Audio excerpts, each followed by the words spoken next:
everyone, and welcome to Off the Wall. My name is Sol, and today I'm going to be reviewing the first episode of Percy Jackson and the Olympians on Disney Plus.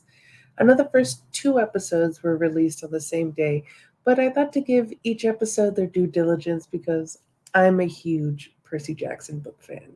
For non spoiler thoughts, I loved it. We seem to actually be getting a good adaptation of this book, unlike the two movies we got several years back.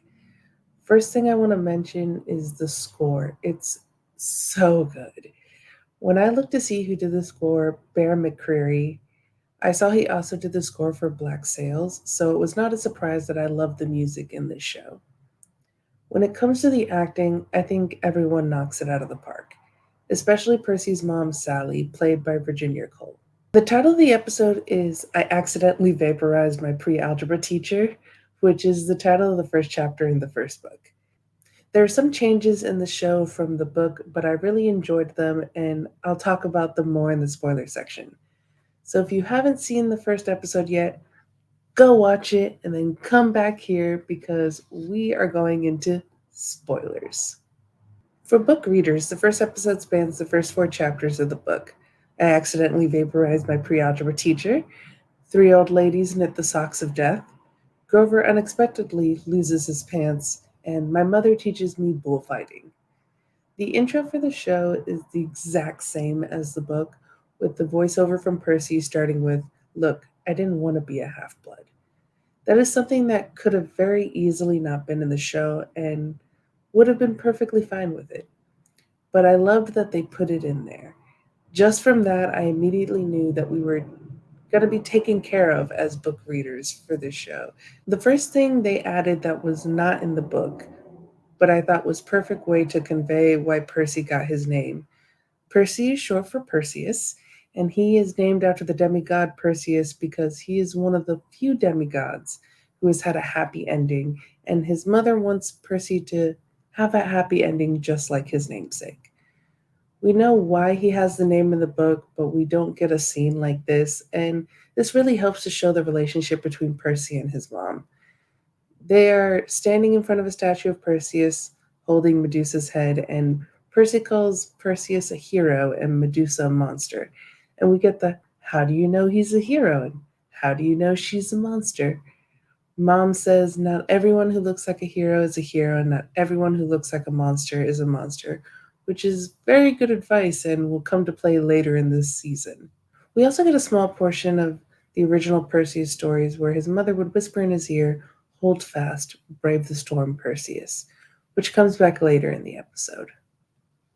Percy is on a field trip with his school alongside Grover and Mr. Bruner, and you get Nancy Bobofit, the bully. Now, granted, in the book, you get more time to see her being a terrible bully, doing awful things to Percy and Grover. So I want to know from the non book readers, do you understand how awful she is from the show? Tell us in the comments down below. Percy decides to stand up to her, and she gets pushed into the fountain with basically the force.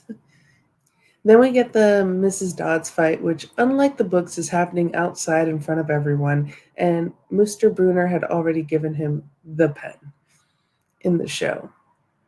He defeats her, no one saw what happened, everyone pretends like Mrs. Dodds never existed, and we get a scene in the principal's office where Grover lies to the principal and gets Percy kicked out of school to protect him, adding a layer to their relationship. This is not how it went down in the books, and I'm good with it. I like their portrayal of events.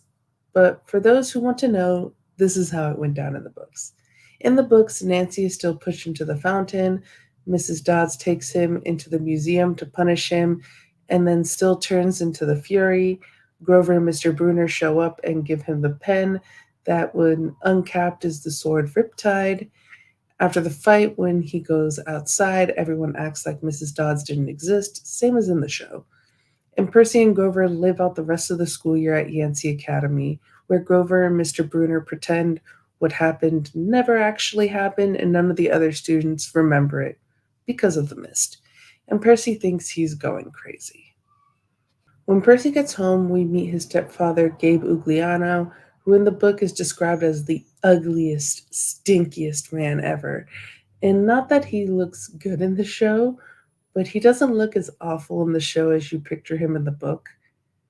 The awful movie version of him doesn't look awful as you think in the book either. But if I were to say one positive thing about the movie, the guy who played Gabe in the movie really had his essence.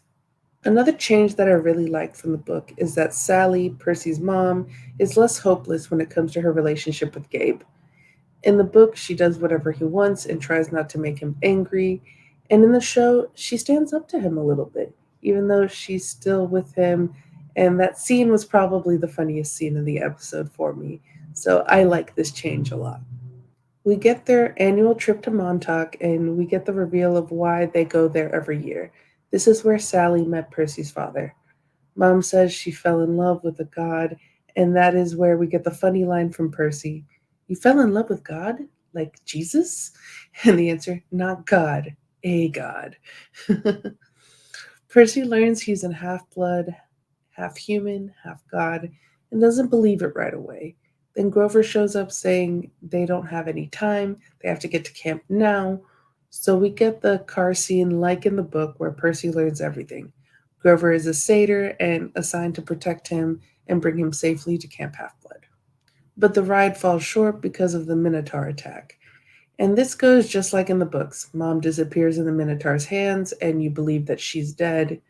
Percy, in rage, fights the Minotaur instead of running to camp and rips off his horn, killing the beast. He passes out and wakes up in Camp Half Blood the next morning. Before Percy's mom sacrifices herself, she tells him, You are not broken. You are singular. You're a miracle, and you are my son. Hold fast, brave the storm. I love you. And, ugh, my heart. And a great callback from earlier in the episode. This was a book series I fell in love with as a child. The first book came out in 2005 when I was 11 years old. So to see a good adaptation of it on screen 18 years later is amazing. I can't wait to watch the rest of the series. Luckily, episode 2 is available to watch right now, so look out for the review in the next few days and check out the 25 Days of Christmas here on Off the Wall, where my friends and I have been reviewing Christmas movies or a book every day this month of December. Remember to like and subscribe, and I'll see you next time.